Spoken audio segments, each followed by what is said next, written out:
we doing? A few months ago, I made a review on the Season 1 of House of the Dragon. And with the Season 2 all wrapped up neatly in a bow, I thought it was time for a Season 2 review, baby! So here we are, my complete and thorough thought of Season 2, House of the Dragon. Let's get this show on the road. Episode 1, A Son for a Son. We are so back! The Dragon's Show is back! I was so excited for this premiere. It was one of the few things that I watched the moment it was released. It seems to be a little bit of a divisive premiere though, but we'll get into that, gamers. New intro alert! We actually have a good intro this season. It's a tapestry going over the Targaryen history. I like it. I like this intro much more than the last season. Hey, that's pretty good. The premiere starts off with a very nostalgic trip to the north. The Stark theme plays as the camera pans towards Winterfell. Maybe I'm biased, but I was already hooked. Alright, I was already hooked. You played that little theme song and I'm there. Alright, I'm here. I'm sitting here with my popcorn ready to go. Alright, this takes me back to when I started reading the books for the first time. It was cold out. I had that soundtrack lightly in the background while these books kept me up for days. I was completely sucked into these books the first time through. About a quarter of the way through the first one, I started watching the show alongside the book, which got interesting towards the later end of the books. Anyways, Cregan Stark, the head of House Stark during this time, gives a narration talking of duty and honor. At this point in time, the Wall seems to still be a place of honor. A tenth of House Stark at random is sent to the Wall in order to protect the rest of the kingdom. The Wall in the main series is simply a place to put crooks and thieves. During the time of Jon Snow, the Night's Watch doesn't have the sense of honor as it once did. When somebody takes the Black, they give up everything. Their lands, titles, they gotta take a vow of celibacy. Their new family are their brothers of the Night's Watch. The finale of Season 1, Jace was sent to see both the Aarons of the Vale and the Starks of the North in order to get them to pledge their support for Rhaenyra. Cregan Stark takes Jace to the Wall. We see Cregan wielding Ice, the family sword of House Stark. Cregan gives Jace 2,000 of his elderly veterans. He also gives warning of the threat that looms beyond the Wall. We end the scene with Cregan getting news of Luke's death. You know, at this point in time, I didn't really give it much thought, but throughout this season, there is a theme of the future of the series. There's a lot of hints towards the White Walkers coming into the series, and it confuses me, because everyone knows how bad the series ended, the main series that is. And yet the show, House of the Dragon, currently is kind of ignoring how badly that ended, it seems. I don't know what they have up their sleeve, but I hope it's good. Daemon is furious and reckless. He tries to get Rhaenys to fly with him to kill Vhagar, but our girl boss is smarter than that. Rhaenyra hasn't been seen since Luke died. She's been looking for Luke's body endlessly. Daemon says the mother grieves as the queen shirks her duties. When you're a queen, you're as Ned Stark has stated. When you're a lord, you're a parent to hundreds of people. Corlys overlooks his ships being repaired as he talks to the man who saved him last season. The man delivers a piece that the men recovered from sea. It looks to be a knife. Corlys commissioned the knife for Luke. I wonder what's more to this character that Corlys is talking to. Alan is his name, and he looks awful similar to somebody. With a quirked up Hightower soldier, we are back in King's Landing. Aegon comes in with a new flair. His actor is clearly having a blast with the character. Aegon is hilarious throughout this episode. He's looking for his son, Jaehaerys. He wants his son to attend small council meetings, which is understandable. I think it is very noticeable how scared the maids are of Aegon with, what happened last season. Not that, shocked. That little monster. That little silly goose. Move this man! Helaena says that she is also scared. Not of the dragons, but of the rats, which Aegon just makes a jest out of, because that's ridiculous. Who the hell says that? Helena's too good for this world. Alicent's getting her rocks off. That is such a funny line to say. Alicent is getting her rocks off with none other than Criston Cole. The camera shows Alicent's hands. Her hands have been a focal point of her character. If you remember, when she was younger, she used to pick at her hands. It used to be a tick of her anxiousness. Afterwards, they talk of weather, as if this is just a regular thing between the two. There were moments last season when Criston was noticeably missing. Was Alicent banging Criston? When Aemon got his eye cut out at the same time? This was the same time Rhaenyra was hooking up with Daemon, so it'd be kind of poetic. These two characters, Alicent and Rhaenyra, might not be so different. They might be just opposite sides of the same coin. Alicent helps Coles his white cloak back onto his armor. Gotta keep those appearances up. Definitely don't want to look like a couple of hypocrites now, do we?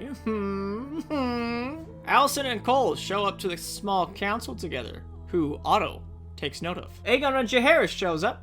Funny enough, Aegon likes Jaehaerys. He likes this little squirt. Maybe if Aegon got the proper support and love he needed growing up, he would have treated more people with this same level of kindness, huh? Instead, he was neglected by his father, and I'd say slightly traumatized by his mother, being forced into this level of conflict at such a young age. Only thinking about politics at such a young age. Aegon's this little guy tries to play with Lord Lannister's council ball. Aegon laughs at it. Tyland seemed so confident when Viserys was in charge. Now that silly little guy is gone, he's shriveled back into the insecure man we originally saw him as. Aegon welcomes his brother, Aemond, to the council. The two young men want to strike with their dragons, while the elders want to show restraint and wait for more houses to declare for Aegon. After a discussion with Loras, Alicent dismisses her bathmaids and cleans herself, trying to scrub away her sins. I'm sure she feels disgusted by who she has become. Rhaenyra, still trying to find her sons, sees a group of peasants pulling something out of the water. And tucked inside are the clothes of her son. Was his body in there too, or was it just his bloody clothes? It doesn't really matter. The confirmation is what she needed to be able to start grieving. Aegon the Magnanimous enters the throne room. He has a few new friends. These Lickspittles, and they look to be from House Arryn and Estermont. I don't really know much of Estermont, but House Arryn is the house that Tywin Lannister in the main series completely wipes out, and he gives, and the infamous song that's played during the Red Wedding is based around that event of Tywin wiping out this house, the Reigns of Castamere. These lads look like Malfoy and his crew in Harry Potter. Petitioners are presented to the new king, Aegon. Aegon is kind towards the small folk. He's got a butt on a face after all. If they see how much of a little gremlin he is, the small folk wouldn't support him. He also doesn't fully understand how the logistics of a king life is yet, you know? It is the cusp of winter. A peasant is complaining that his flock of sheep has been taxed due to the war brewing. Aegon states that he will make his flock whole. Otto rolls his eyes. Walking up those steps, he explains to Aegon that if he does that to one peasant, word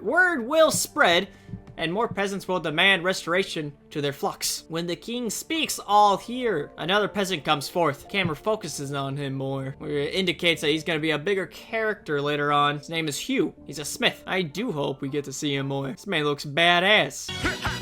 I always like seeing characters who represent the small folk. Characters like Davos and Gendry. Hugh asks for the smiths to get paid before they start working, and Aegon agrees. Loras pulls Aegon off for a quiet word after the petitions. He gives warning about having Otto as hand. Didn't Loras give an offer to work with Otto last season? Perhaps. This little snake. The White Worm is found on a ship trying to flee Westeros. A plotline that I kind of skipped over in the last season was Mysaria. She used to be with Daemon, then she turned herself into a master of whispers of sorts. Last season, she ended off with her whole place being burnt down after trying to make a deal with Otto. That's how they found Aegon in the first place, when they were trying to put the crown on him. The White Worm wanted to end the fighting pits in exchange for Aegon's location. We didn't get a confirmation on whether or not she lived through that fire, but it looks like she survived and is trying to leave this place. Daemon is furious that she's been selling secrets to Otto. He sees her as a traitor, and she's simply trying to make it in this world. Since she is not a highborn, she has to make do. He blames her for putting Aegon on the throne, and Daemon locks her away in the cells. Sir Eric, the Kingsguard that defected to Rhaenyra, speaks up on the matter of honor. Mysaria was no agent of the Hightowers, but Daemon doesn't really care. Rhaenyra is back. She walks in, and the only words spoken by her this entire episode are, "I want Aemond Targaryen." I think it's possible we might get justice on the horrid Mad Queen arc that we got in the original show. I think with what's to come, and what has already happened, seeing Rhaenyra slowly slip would be a much more satisfying arc than Dany's. Daemon goes down to the cells to meet Mysaria. He wants information on the Red Keep. I think I know what he has planned. Now we probably get the best scene in the entire premiere. After his long voyage, Jace is back on Dragonstone to report that Stark and Aaron houses have pledged their support. Jace is trying to hold back tears. He's trying his best to be a strong lord. Rhaenyra gets up to comfort her son, and they cry together. It's such an emotional scene that comes out of nowhere, really. I wasn't expecting to see Jace on Dragonstone in this episode. Alicent goes to the Sept and gives her respects to the dead, and that's including Rhaenyra's son, Luke. Daemon goes to King's Landing to meet with an old work colleague. Yes, Goldcloak still calls Daemon commander. Daemon really had the respect of these guys. He recruits him for a mission. He then meets a rat catcher who knows about the secret passages of the Red Keep. The Goldcloak, we're gonna call him Blood, alright? And the rat catcher, Cheese. Blood and Cheese. And they're gonna try to assassinate Aemond. Cheese asks, well, what happens if we can't find Aemond? And the camera holds on Daemon. Cuts to the next scene. Another one of Daemon's ambiguous moments. Aemond is itching to fly on his dragon. He wants to show force. He's tired of this war of quills and ravens. Aemond, he says Alicent still holds love for the enemy, which makes her a fool. Blood and Cheese sneak into the Red Keep. They pretend to be rat catchers. They open the door to the throne room, and Aegon is just having a ball. It's a frat house in there with Aegon in charge. Aemond is nowhere to be found. They're on the hunt. Blood stumbles upon a maid. He says he's here to catch rats, but we're not so sure if she bought it or not. A noise comes from the next room. Cheese has Helaena by the throat with a knife. A son for a son. Helena's children are sleeping nearby, but Blood can't tell which one's which. Helaena tries to give them her necklace, but they want the son. Helaena is forced to give up her son, the heir to the throne. While Blood and Cheese get to work, Helaena takes the opportunity to grab her daughter and make a break for it. She runs to Alicent's quarters, and she finds Alicent banging Criston Cole once again. And we end the episode with Helaena saying, They killed him! They killed the boy! Now, I've seen a lot of complaints about this episode. How it was underwhelming, how they botched Blood and Cheese. I don't know. I personally really liked this episode. I thought it was a really good premiere. Emma Darcy's acting, Jace and Rhaenyra's scene together, and seeing my poor Helaena in that scenario won it over for me. The acting is superb, and I don't mind the plot. Alright, Blood and Cheese. I do know George R. R. Martin has a lot of complaints about this, and you know, I can't argue that if the creator has problems with it, who am I to say, alright? But I personally really liked this premiere. I respect their approach to this season. They're taking their time with this, and I can appreciate that. In the books, Blood and Cheese is played out way differently. Helaena had two sons, and they forced her to choose between the two, and Blood and Cheese ended up choosing the other one instead. I think both scenes are very horrific. I've seen complaints that they didn't show enough gore. Huh? We heard the toddler's head being sliced off, for God's sake. I do not need to see it. Hearing it is just fine, okay? With that being said, it might be a hot take, but I loved this premiere. We're back on the Dragons show, and I'm excited for the rest of this season. I'm actually writing the script while the episodes come out this time, so the season review won't take as long as the last video. At least, you know, last video came out literally 2 years after the damn show was, after the damn season was released, so it'll be a little bit, but I'm wrapping up this video fairly quickly. Episode 2, Rhaenyra the Cruel. We left off with quite the controversial ending last episode. King Aegon lost his heir in an assassination plot. We are picking up the pieces in the beginning of this episode. Men and women being dragged out of their chambers. Aegon is rightfully furious at the death of his son, using a sword on his father's model. He yells and screams in torment. Aemond finds the secret entrance that Blood and Cheese used. Alicent is filled with grief. If she wasn't banging Criston Cole, this may have never happened. Olivia Cook's performance here is stellar as always, hyperventilating while still delivering the lines like this is top notch, baby. Otto tries to comfort his daughter by promising justice on the culprit behind this. The council convenes over the events that took place. Aegon is a complete mess, breaking things. They speak on who could have done this. as Loris enters the room. He brings news that they have indeed detained somebody.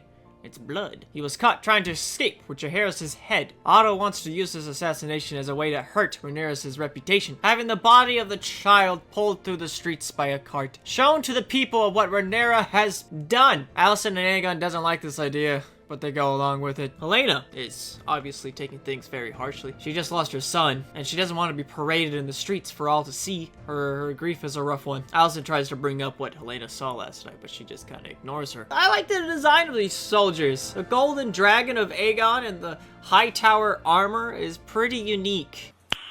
Nice. That's another showing of the High Towers' power within this realm. Jaehaerys' head is sewn back onto his body and is dragged through the streets by horse. Loras brings down Aegon to execute Blood. He doesn't really try all that hard to get info out of the man. Helaena has a hard time in the carriage. Alicent tries to comfort her daughter. I love this shot right here. I saw it in the trailer originally and it stood out to me. What a beauty. Oh yeah. Oh, mwah.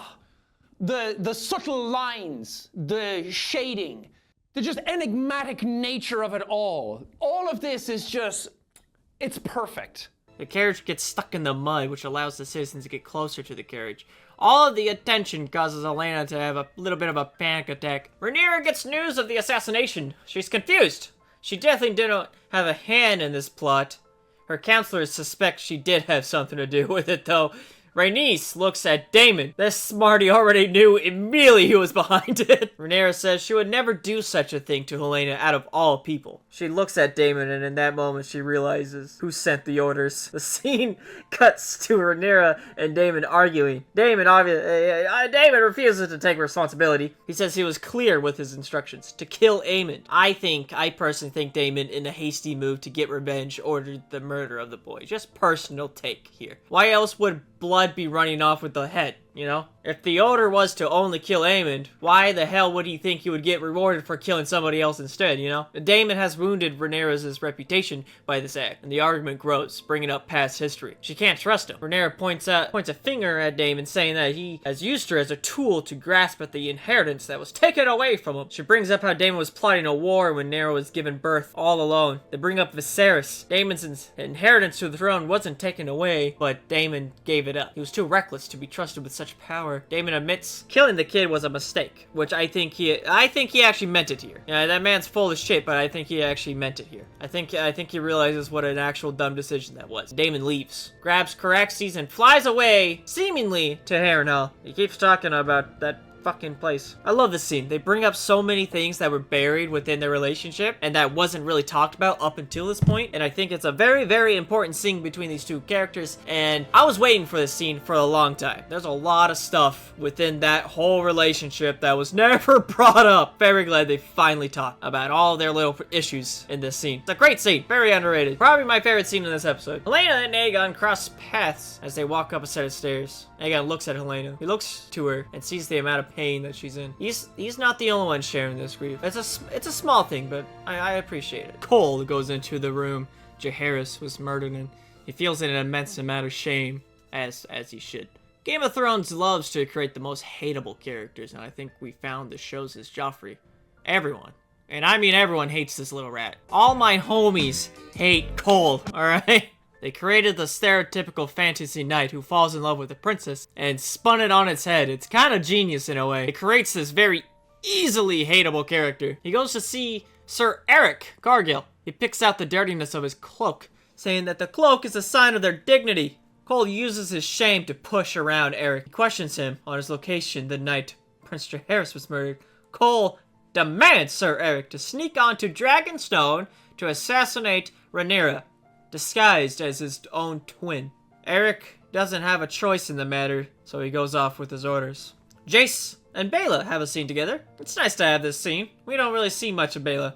Aemond is getting more mommy treatment at the brothel. We saw this lady last season when she was looking, when they were looking for Aegon. She was his first little lady. Aemond is a vulnerable man deep down and needs some cuddles. He admits that he regrets what he did to Luke. I knew it. I knew he would come back. I knew he would come back eventually. Hell yeah! His daughter is sick, and we see a perspective from the small folk. Everyone is hoarding food in the anticipation for the coming war. Alan of Hull has a brother. They reunite after Alan has been at sea for so long. His brother, Adam, thinks it's a great thing that Corlys is in debt to Alan, but Alan is cautious. Adam wants to climb that ladder. Getting close to a lord as powerful as Corlys would make them some money, and some power. We're not shown the reasoning on why Alan would be so cautious with this, but I imagine it's within the same reasoning as to why Rhaenys wants to stay away from the schemes at court. Power is a dangerous thing. Corlys and Rhaenys are in bed. You know, for all their difficult problems, it's nice to see an actual functioning relationship between a couple. There seems to be genuine love between Rhaenys and Corlys. You gotta appreciate relationships that function correctly in this series, man. They discuss the situation between Daemon and Rhaenyra. Rhaenys sees through Daemon.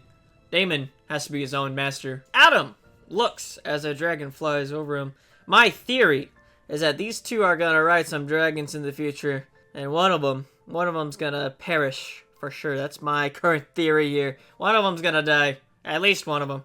But hey, that's just a theory. A film theory. A line of rat catchers have been hanged on the orders of the king. We know it's a very familiar rat catcher among the deceased. Many of the relatives of these rat catchers cry out to their loved ones. Otto is furious and delivers probably the most emotional scene we have seen him in this far. The man goes completely bonkers on Aegon. Doing something so idiotic has destroyed the Greens' reputation completely. This was absolutely hilarious to watch, okay? We have never seen Otto show this much emotion before. This calm, calculating man with his schemes has finally had enough of this little terror, this little demon. Otto's slow turn with the long blink after Aegon stated that Criston Cole has acted had me absolutely laughing. Otto asks Aegon if he ever thinks of his father.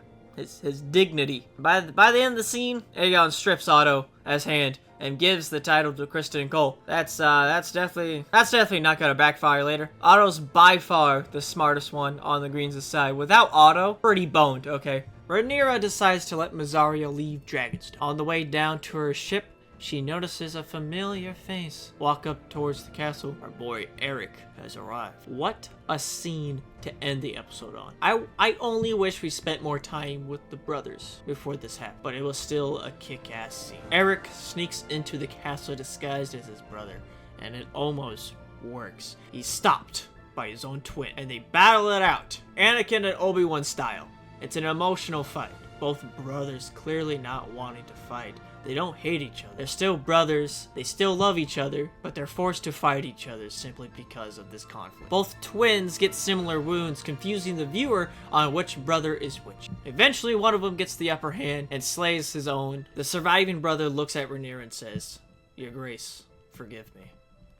And he meets his brother in the afterlife. For a few days after this episode, everyone was a little confused on which brother was which. I personally thought it would have been very poetic if it would have been Eric, the Greens' twin. I thought it would have been great for the Greens' twin to accept Rhaenyra's claim by calling her Your Grace. Not because he truly believes it, but because of what the Greens forced him to do. And this is his brother's belief. So, and he's honoring his brother's own beliefs. And he's honoring his brother by calling her Your Grace. But no, it was confirmed that it was Eric,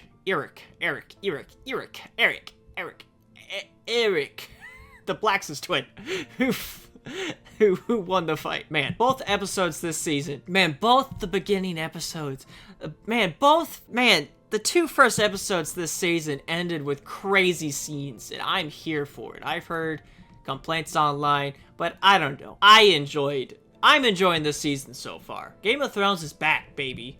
It's great to see good stuff come from Game of Thrones again, okay? I didn't think I'd see the day. Oh yeah, and Alicent continues to have sex with Cole.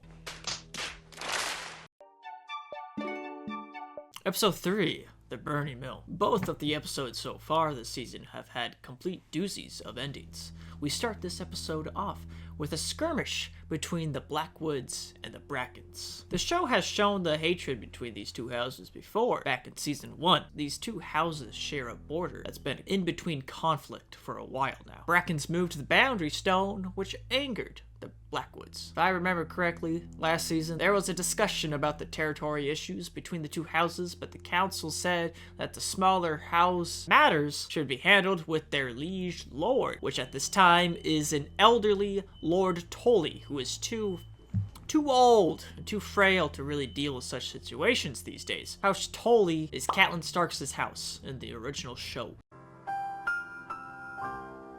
The young Bracken seems nervous, untempered. An argument between the two gets cut to the dead corpse, a field of dead corpses. The first battle of this war were between two smaller houses. A mill burns in the background. I think that mill kind of represents the burning of the small folk. That's the result of the higher lords with their petty squabbles. You know, the mill represents the working man, you know, the smaller peasants, and it's being burnt for the means of this petty rivalry between houses and the circular motion of the mill. As the mill spirals, as you see the turning of the mill, I'm not going to be the first one to say this. I've heard YouTubers say it before. However, I think the point still stands. The turning of the mill represents the cycle of conflict, of war. These rivalries constantly going head to head with each other, you know. It's a cycle. However, it's even in the title, The Burning Mill. The two Cargill twins are buried together. Jace calls Eric a villain. He doesn't deserve such honor. I think some of Daemon's lessons have seeped into Jace's little noggin there. Wise old Rhaenys points out that Otto wouldn't allow for this. Hotter blood has prevailed. Rhaenys has got to be the best advisor Rhaenyra has so far. We've seen from the very first episode of the first season that Rhaenys knows what's gonna happen if war breaks out. She recognizes how hot-tempered these younger people are, these younger soldiers, these younger lords, these younger knights. This younger generation doesn't quite understand just how dangerous and just how brutal war will be. And she knows exactly what's gonna happen when the dragons and kin go at it in war. It's destruction at its purest form. Rhaenyra does hear her wisdom, though. Rhaenyra is cautious, while the men around her is begging for her to sit back while they plan their war. She bites back for peace. Before this conflict, there was decades of peace through the King Viserys and King Jaehaerys. If there's still a chance at peace, Rhaenyra should take it. Though I don't wholly agree with that mindset, I do agree that Rhaenyra should use 100% caution when such matters are at stake. It is wise to tread carefully, but does she not realize it's a little too late? You know, like Otto said, the green side will have to die in order for Rhaenyra to claim this throne. He's been saying that for at this point, decades at this point. Those children specifically have to die. That's what Otto said. You think Aegon and Aemond would just give that up, you know, just allow themselves to die? Especially now that they have positions of power, I don't think so. Like, who's gonna convince them? Rhaenys is probably in my top 3 characters in this show at this time. I love Rhaenys. Rhaenys is that, you know, Rhaenys is a good stand-in for what's her face? Olenna Tyrell, the Queen of Flowers. I love her so much. I love the sassy grandma types. The snowball effect of justice and revenge is now getting to the point of irrelevance. Daemon kills Aegon's son, Aemond killed Luke, Luke took Aemond's eye. It doesn't really matter now in terms of justice. Rhaenys points towards Alicent Hightower. She says there's still reason within her, and the possibility of no further bloodshed. Looks like Mysaria has chosen to stay with Rhaenyra.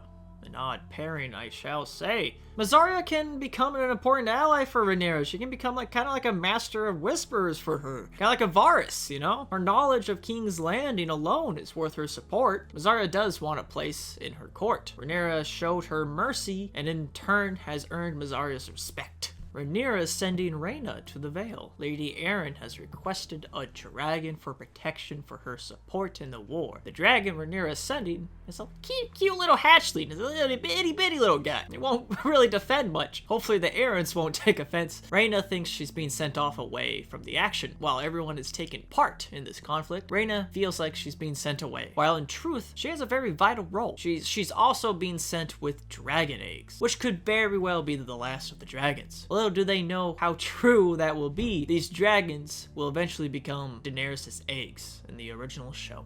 Daemon arrives in Harrenhal. It's a spooky and damp place. Exactly the vibe I got when I first read about Harrenhal in the books. You hear ghosts screaming in the halls of this spooky castle. It's kind of like a haunted house. I love it. I love everything about Harrenhal this time around. Something about the original show. They never showed really how spooky this place is. More like that in general. They never really showed the more magical, spooky side of A Song of Ice and Fire. But that's just the show in general. Harrenhal this time around is straight up spooky. Love it. There's some straight up eldritch horror type stuff going on in the books that's never really covered. This time though, spooky. It's perfect that Daemon, out of all people, gets to encounter the spooks. A man who charges his problems with a sword just about every single damn time. And the fact that he has to encounter these spooks, he can't really escape his problems this time around. He can't hack them down with a sword or scream, you know, or run away. You know, he's got to deal with these problems head on. He can't escape them. Daemon enters a room with Simon Strong, the uncle of Lionel. Simon, he hates Larys, alright? That club-footed little bastard, the new ruler of Harrenhal. So he immediately bends the knee. Simon isn't dumb. He's aware of the suspicious killings of Lionel and Harwin back in the day. He points out that Harrenhal is so goddamn wet and damp all the time. There hasn't been a fire in this castle since Aegon burnt the castle to the ground. You know, there hasn't been a fire since then. So all of a sudden, Lionel and Harwin dies. Kinda sus. Daemon tells Simon to call him Your Grace. Daemon is obviously still butthurt over his argument with Rhaenyra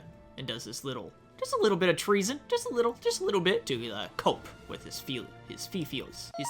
He is simply king consort, but wants the true title just to feel a little better about himself. We are introduced to Alicent's brother, Gwaine, an inexperienced knight whose only, quote, battle experience has been tournaments. He kind of gives off dickhead energy here. Criston Cole is leading an army, and it's taking Gwaine to his side. He doesn't really like the dude much, because, you know, for all of Cole's faults, he does know what he's talking about when it comes to war. He's basically the only dude around here who has actually seen combat experience. So he kind of hates Gwaine. Gwaine does notice, however, that Criston Cole and Alicent got something going on there. He does pick notice at that. The men around Rhaenyra's table still persist in rash decisions, wanting to send out all the dragons. The council suggests hiding Rhaenyra away while the men conduct war, and Rhaenyra calls it treason. Rhaenys and Corlys share a scene together. They talk of heirs. Driftmark has had quite the succession crisis over the years. That poor house has lost many of its potential heirs over the years. Helaena speaks with her mother Alicent. Helaena she's a blunt gal. She feels sad about Jaehaerys. Helaena cuts off Alicent with a sentence, I forgive you. That could mean, like, so much in this circumstance. It means so much more than just simply Alicent banging Criston while he was on watch, letting the assassination take place, forcing Helaena in these uncomfortable scenarios, marrying Aegon. Helaena has endured so much, and that I forgive you speaks volumes. The fact that she just simply bluntly puts that out there, it packed a punch I was not expecting. I do appreciate that we're getting more Helaena time. I loved her in the first season. Aegon wants to go fight along with everyone else, but Larys convinces him that the king should stay away from battle. So he isn't at risk of losing the war with just one swing. Aegon's friends, though, have joined the Kingsguard. This once honorable and noble title is now sullied by frat boys, essentially. They mention that they have a squire who's never been with a woman and wants the king to join them. Aegon questions that they've taken vows of chastity, though, and the knights try to laugh it off, but Aegon isn't laughing. I think there is a part of him that was serious about that. There's a side of Aegon that wants to be a decent king, that wants to hold decent values, but he ends up going with the knights anyways. Aegon's a silly Billy. I think part of him is that shame that he still holds from his father never really giving him the time of day. And it kind of shows up there. He wants to uphold these values, yet he's still a little bit of just a slight fucker. You know what I'm saying? We see Ulf, a commoner who knows everyone in town. He's quite the character. I kind of like the other guy more, you know, Hugh Hammer. What a Chad. Ulf, though, he seems to be a Rhaenyra supporter. I'm only mentioning him because him and Hugh will be very important later. Okay, they keep popping up here and there, and I feel like if I don't mention them right now, later on in the video, they're gonna pop up, and it's gonna feel a little out of place. However, yeah, we see Ulf show up, bit of a character, bit of a silly guy, and they do show up later. And I kind of made that mistake with Mysaria last video. I didn't really bring her up earlier on because she wasn't really that important, and then all of a sudden she came out to be a pretty important side character. She just didn't interest me last season. She was just kind of like, she was just there, you know. Mysaria just, Though I do love seeing the commoners' side of all this politicking. You know, we typically see them as like a crowd or a mob, or maybe, you know, somebody like Gendry. Apparently Ulf is a bastard brother of Viserys and Daemon. Not sure how legit that is. And Aegon comes in with his frat boys and ruins Ulf's whole story about him being some kind of dragon seed. Aegon finds Aemond with Sylvie, the first whore that he slept with. Aemond finds comfort with her. Aegon humiliates him in front of his whole frat crew. Aegon is a bit of a dummy. Aemond is his strongest ally with Vhagar, and he shouldn't be belittling him like this, you know? It's his homeboy, it's his brother. Sir Gawain wants to sneak off to the nearby inn for the night instead of staying with the army. Cole tries to stop him, but with the conversation going, Cole realizes they are completely exposed, and the knights are pursued by Baela on her dragon. Gawain is starting to realize the gravity of war. It's a game to a lot of these knights. They still don't take the war seriously. Daemon starts tripping balls at Harrenhal. He's having some spooky dreams. He finds her younger Rhaenyra, who's played by the same actress once again. It's nice to see her back. This ghostly vision of Rhaenyra sewing on Jaehaerys' severed head, blaming Daemon. He's shown his guilt and can't run away from it like he typically does. He has a guilty conscience. He has a guilty mind, and he suddenly wakes up at the castle's weirwood tree. A spooky lady behind him tells him that he's gonna die in this place. I love where Daemon is going through here, because he's a bit of a bastard, alright? He's a bit of a fucker, alright? I've heard a lot of complaints about Daemon's story arc here, but I think Daemon's story needs this to happen. We need him to go through this, or he would be a static character constantly just messing everything up, alright? We need him to go through a problem that he cannot just simply run away from. I couldn't think of any other character in this scenario. It has to be Daemon right here. Anyways, Rhaenyra has a plan to sneak to King's Landing to meet with Alicent. Now, we enter the more controversial part of the episode. And I do agree it is a bit silly, but not too extreme, okay? Where it is really silly, but it's not that crazy, alright? Rhaenyra sneaks in as a nun of sorts and speaks with Alicent while she is praying. The only time there isn't like a million eyes on her. It is nice seeing these two interact for what feels like ages. So much has happened since the last time they spoke. And Alicent does learn that Viserys was in fact talking about Aegon the First, the Conqueror. She realizes that this whole thing has been a giant big fat whoopsies. A big misunderstanding. But it's too late.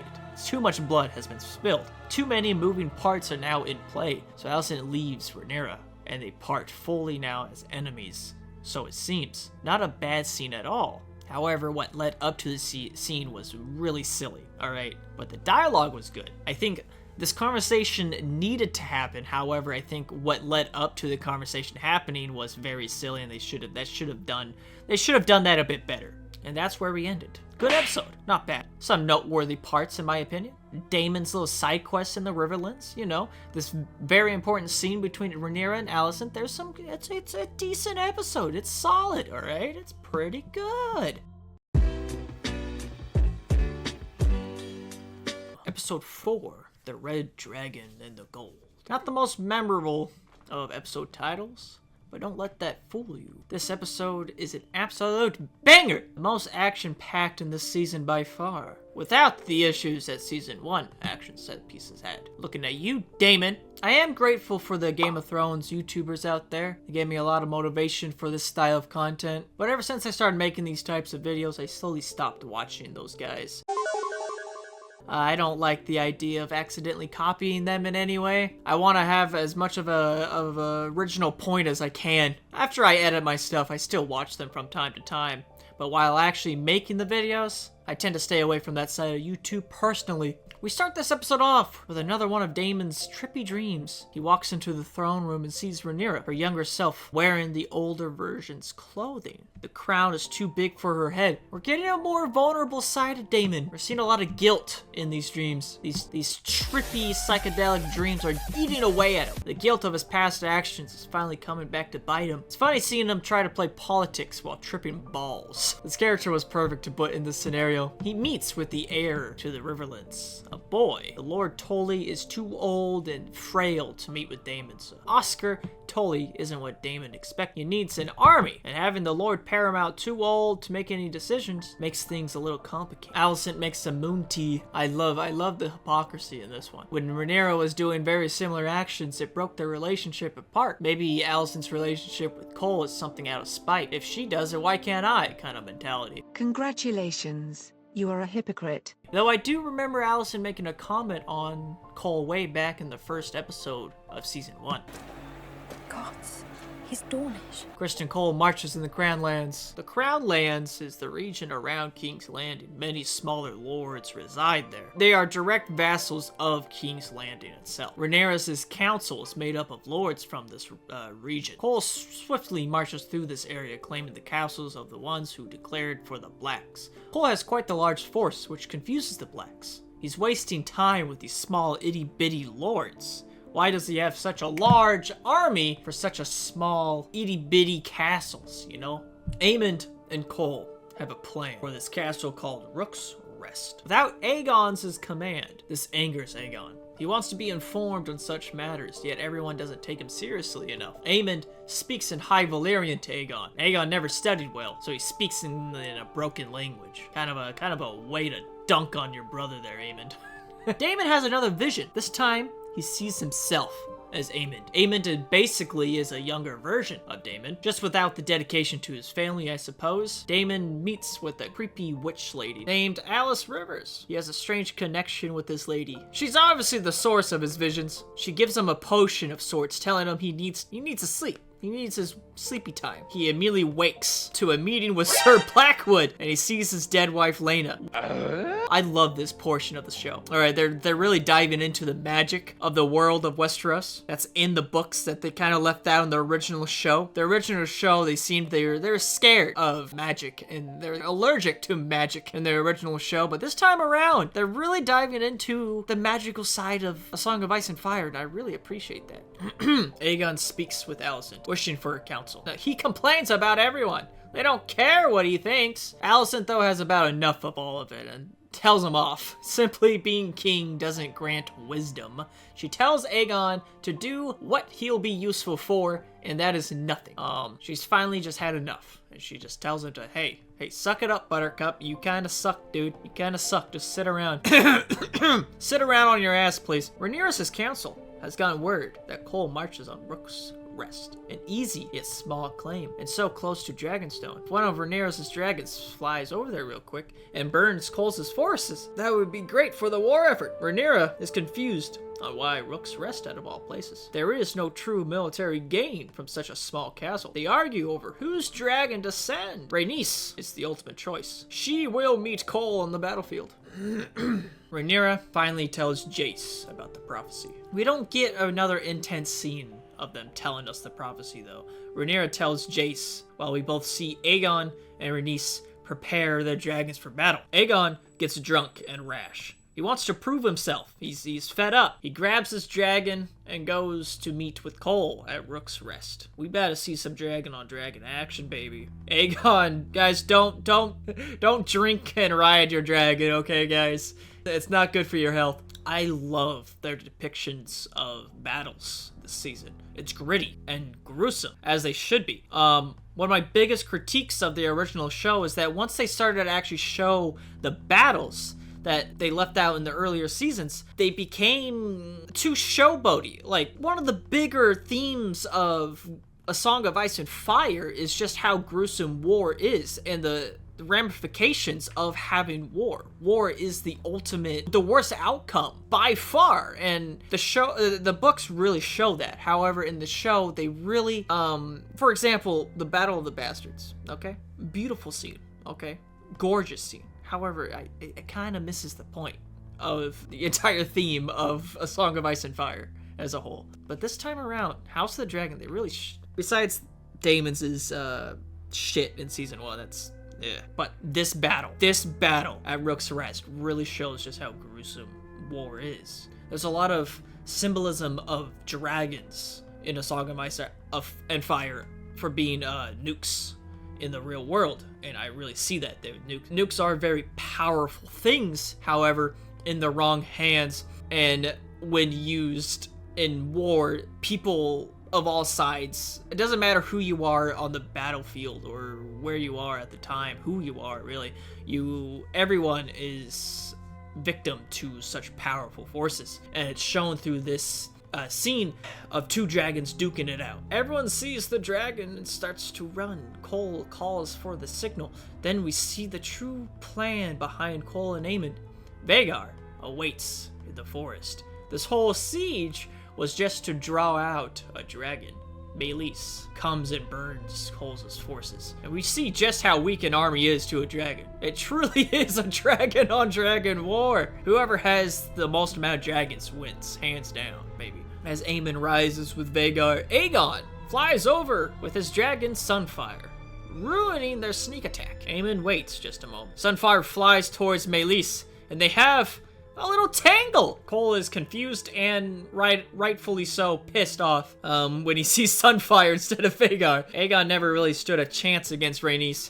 Rhaenys and her dragon have bonded for 40 years. They are basically one and the same, and Meleys absolutely bodies poor Sunfire. Then Vhagar comes out of the woodwork, and things start to change. Aegon sees his brother come in, and he thinks he's gonna come in for the clutch. Aemon says Dracarys directly on Aegon, and the king with his dragon plummets to the ground in a fiery mess. Now, it's just Meleys and Vhagar. And honestly, it's pretty close. Rhaenys stood her ground and held her own, almost taking out two of the most important figures on the Green's side. Meleys and Vhagar intertwine in the air, locking onto each other, spinning around like a dance. It's almost like a dance of dragons. Rhaenys drags Vhagar to the ground like a WWE wrestler, and then Rhaenys loses Vhagar as she flies out, losing the sight of her. Somehow Vhagar hides. This giant beast, a flying Godzilla, somehow hides, and Rhaenys flies towards the cliff. And once again, with the sneak attack, Vhagar goes for the jugular, taking out the Red Queen. You know, for being the biggest dragon on the continent, Vhagar is a sneaky little shit. What a way for Rhaenys to go out. She was one of my favorites, and it was such a blow to see her meet her end. Rhaenys was definitely the best advisor on the council. An old woman almost wiped out the biggest players on the Greens. What an episode. This was an absolute banger. I am now officially hyped for the future battles to come. We do see, though, at the end, Aegon did survive the fall, but the lad, he looks a little crispy. Yippee! Episode 5, Regent. You know, that last episode, that left off kind of a sour note, you know? Sour in the terms of losing one of our favorite characters, you know? That was probably the best battle scene I've ever seen in Game of Thrones as a whole. That was probably my favorite. All right, this tops Battle of the Bastards in my opinion. All right, that was glorious. That was beautiful. I gotta tell you, it was perfect. Perfect. Everything, down to the last minute details. This episode, we open to a shot of Driftmark. Corlys is obviously distraught by his loss. He's lost so much at this point. His children, and now his wife. His whole character was wrapped around leaving a legacy. Now, all of that has been completely ripped away from him. Corlys is an interesting character in this show. I really like him. He's a man with ambitions, but I think he's an example of somebody who, like, I do like the themes around A Song of Ice and Fire about how toxic ambition is, but I think you need to also realize that ambition isn't necessarily necessarily a bad thing in general, you know? Obviously, somebody can get completely corrupt by their ambitions, right? Corlys is somebody who isn't corrupt, in my opinion, as of right now in the story. It's not like a Littlefinger situation. He is not inherently evil by his actions. He's not trying to screw people over. He just wants a legacy. And by realizing too late, he lost his family by doing so. I think another example of somebody with ambitious goals but not being corrupted by them is Lionel Strong, the Strong family, you know, besides Loras. Loras is a fucker. But everyone else in that family has a good head on their shoulders. You know, they're ambitious. Lionel obviously wants to bring his family higher up in society, but he has his honor, you know, he still has his integrity, and that's what kind of got him killed by his son, you know? I think it's important to show two sides of ambition, because inherently ambition is not a bad thing. Ambition can get you very far in life. And I think a lot of the show, just because they want to dramatize it, they show ambition in a very poor light. Anyway, the blockade has caused food shortages in King's Landing. The Greens parade Maelys' head through the streets. This is Cole's idea, of course, that fucking idiot. But why?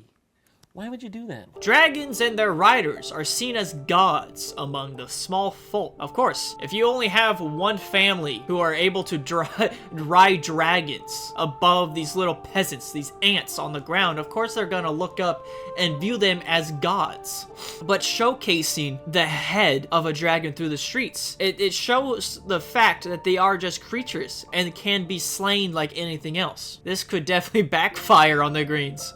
These small folk are mighty, all right? There's a lot of them, all right? And when they rise up, they can cause havoc for their lords. Cole expected the small folk to praise the Greens for their victory, but their reaction is horror. Something that seemed almost like divinity itself, chopped up into pieces, being dragged through the streets, has caused distress among the crowds. They take it as an ill omen. Hugh Hammer himself mentions that dragons are just meat. Cole, you absolute dummy. King Aegon did, in fact, survive his fiery encounter with Aemond. He is in very poor condition, but is still breathing. This leaves Aemond in a peculiar position. We did see him ominously hovering over Aegon's body last episode, while holding Aegon's knife before Cole intervened. Now, Aemond definitely was thinking about killing the dude before Cole basically stopped him. Alright, now Aemond has his knife, the knife that Viserys' original knife. Aemond's looking a little sus. He mentions that somebody must rule in his stead. Alicent is suspicious of the situation, as she should be. All of these children are freaks. She goes to Cole and questions him, but this guy ain't no snitch. Sir Alfred has spoken out against Rhaenyra before finally having an outright argument, criticizing her ability to wage war simply by being a woman.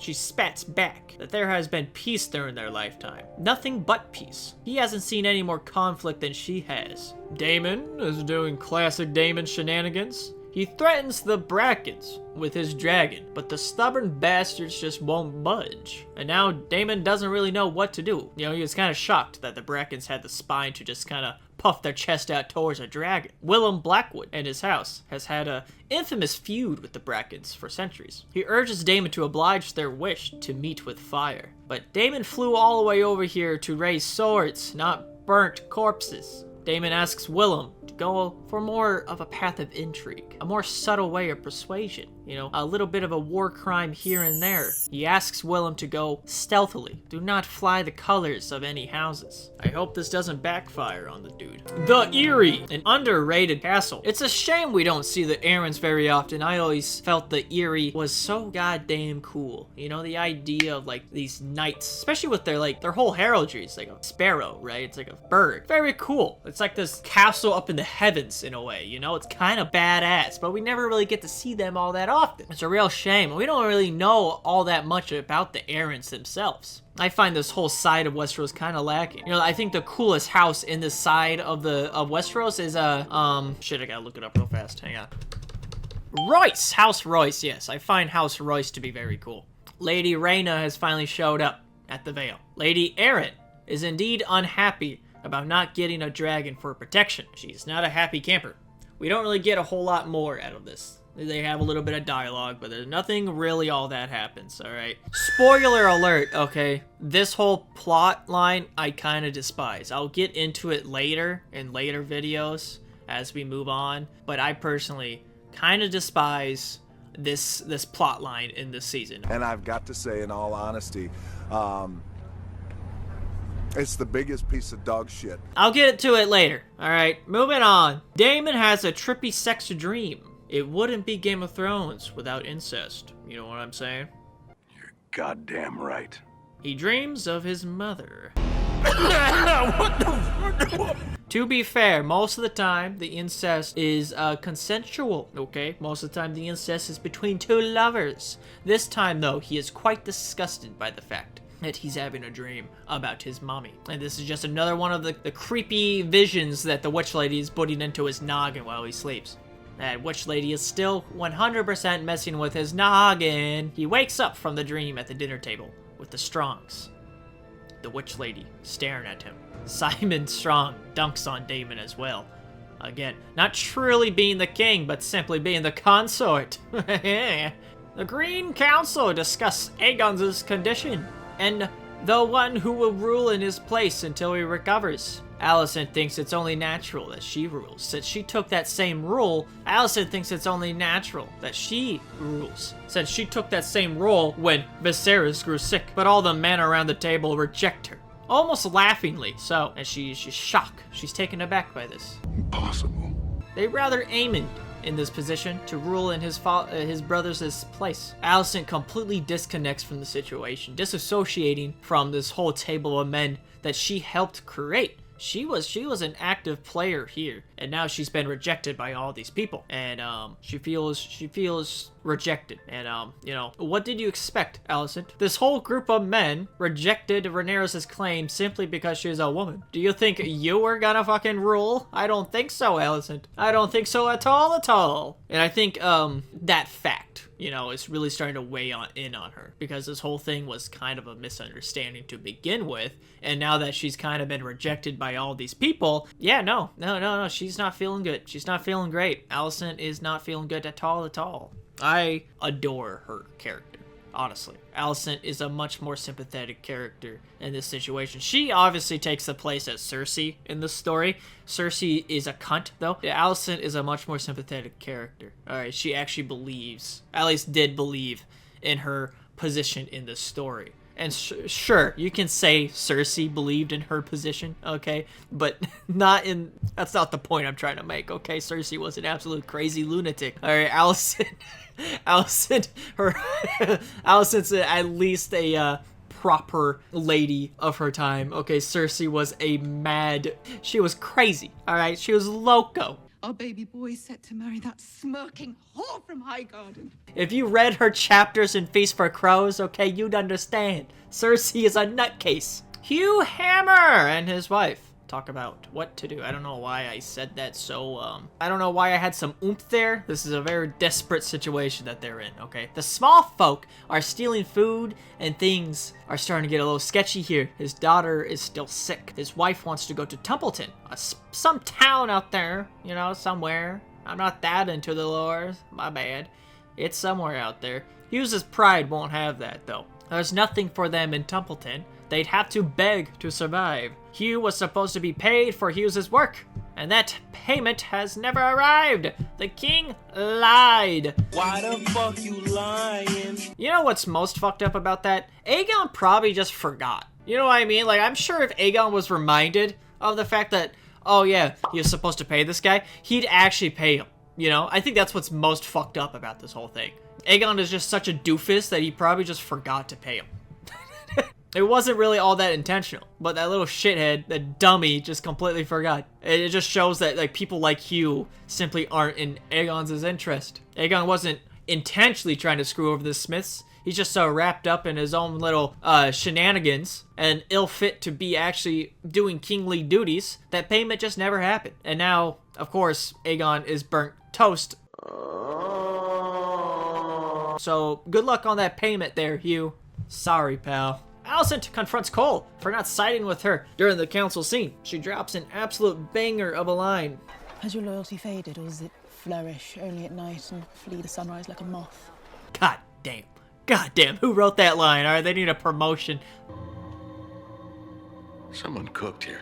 That line, what Cole saw at Rook's Rest made him realize that this is no longer a war between men, but a war between dragons. An army is completely useless when dragons are involved, so why shouldn't a man with a dragon be leading this cause? You know what I mean? You know what I mean? And honestly, when Cole puts it like that, and if war is inevitable, that kind of makes sense, you know? Though, I think if Otto was in charge here, all I'm saying, okay, I would side with Cole if Otto was here. Otto and Aemond, I agree, would be a dangerous combo. Otto and Aemond, okay?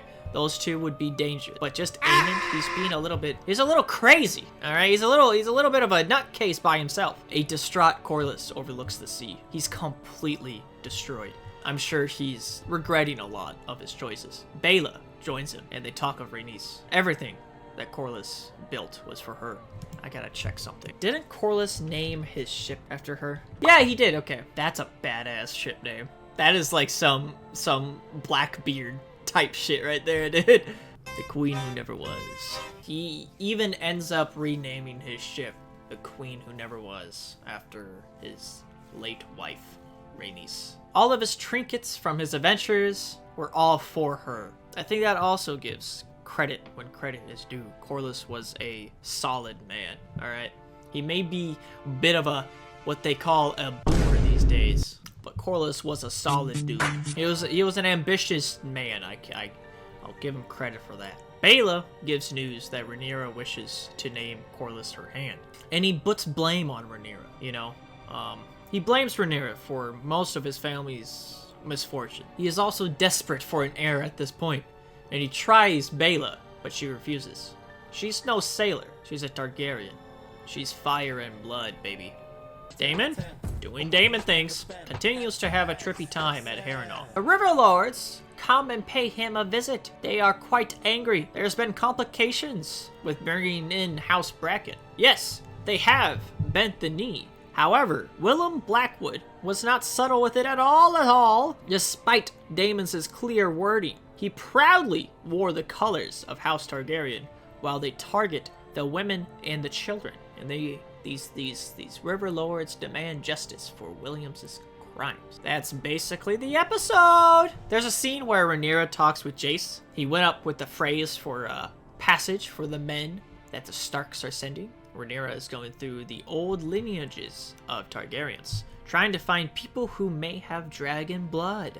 She's trying to find potential riders for their dragons who have dragon blood. That's basically it. Decent episode, nothing crazy, but the plot is slowly moving forward. On to the next episode.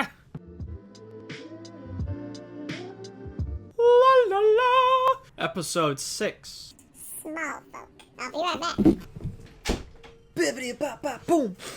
I'm back! This season so far has had its ups and downs. A few nicks in the plot. However, I am quite enjoying myself. These few issues so far are nothing in comparison to what happened to the original show. Okay? I will say that. And there's a few little nicks in this armor, but that's about it. Alright, I really enjoyed this season. Rhaenyra meeting Alicent a few episodes ago was on the same weirdness as Daemon's moment last season, when he should have definitely have died fighting the crab feeder. Alright, that motherfucker charged head first, alone, against an entire army, basically, you know? But that moment at least looked cool, so nobody complained. Alright, I like my dialogue sequences, damn it, okay? We open to a Lannister army. The Lannisters are slimy little guys, but do they have drip though? My goodness gracious. Damn, son, where'd you find this? They are always the most stylish. That armor, oh my goodness. Jason Lannister is shown to be as pretentious as usual, cutting off his vassals mid-sentence and demanding that he once have a dragon escort, so they shall move into the Riverlands. Prince Aemond and Vhagar specifically. Aemond hates being summoned like a dog.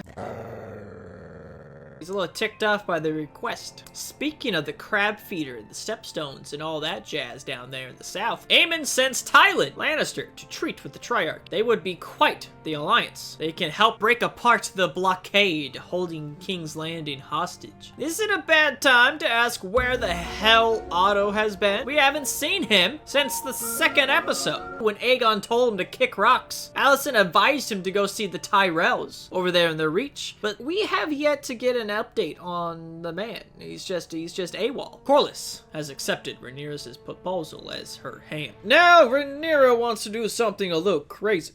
The Blacks technically have more dragons, but hardly any riders. So Rhaenyra has a desperate plan to look through the lineages and try to find people who have traces of dragon blood in them. And Sir Steffon Darkly is potentially one of these people. He's one of Rhaenyra's queen guards. We've seen him in the background, but he hasn't done much. He's the guy who snuck Rhaenyra in King's Landing to speak with Alicent. Now he's about to attempt to claim a goddamn dragon, and Sir Steffon is ready for such prospect. He calls the dragons gods. He's an honorable man and is ready to take such a dangerous risk for his queen. If the dragon does not accept him, there is potential for the dragon to reject him so fiercely that he might very well die in the attempt. Here we go, another therapy session with Daemon. Oh shit, here we go again. This time, Viserys is back, baby! The man, the myth, the legend brings up past moments between the two, and Daemon gets teary-eyed. Attempts to run away from his brother, but the door won't open. This trauma's just a little too much for him, so he tries to escape. And the door does finally open, but back to reality. And poor Simon Strong is on the other side. A distraught Daemon threatens Simon, thinking he's up to the mischief of all these visions. But I'm assuming Daemon is just too out of his mind to really put two and two together, because isn't it obvious that it's the Witch Lady? I'm assuming Daemon is just so high out of his mind that he's just, you know, attacking anyone in sight. Because she literally gave Daemon a potion that messed with his noggin. Daemon gets fed up and almost leaves Harrenhal, but he's stopped by Alice, the Witch Lady. She calls him out on his BS of running away from all of his problems. She says that he is simply a piece on the board of this life. There are things that are older in this world than living memory. Things are getting spooky and magical, man. Things are getting magical. She even recalls past events and characters' motivations that she should not be aware of. Viserys not wanting the crown. Those who strive for the crown are the ones who least deserve it. Daemon actually asks for help with the River Lords, and she vaguely says to wait 3 days' time and the winds will shift. It's like talking to Titan over here, man. Steffon looks a little nervous here. Claiming a dragon is no easy feat. It's something that Targaryen children start being taught at a young age. It's something that Targaryen children start being taught at a young age. And it almost seems to work. But Sea Smoke said no. And torched the poor guy. And Steffon is no longer with us.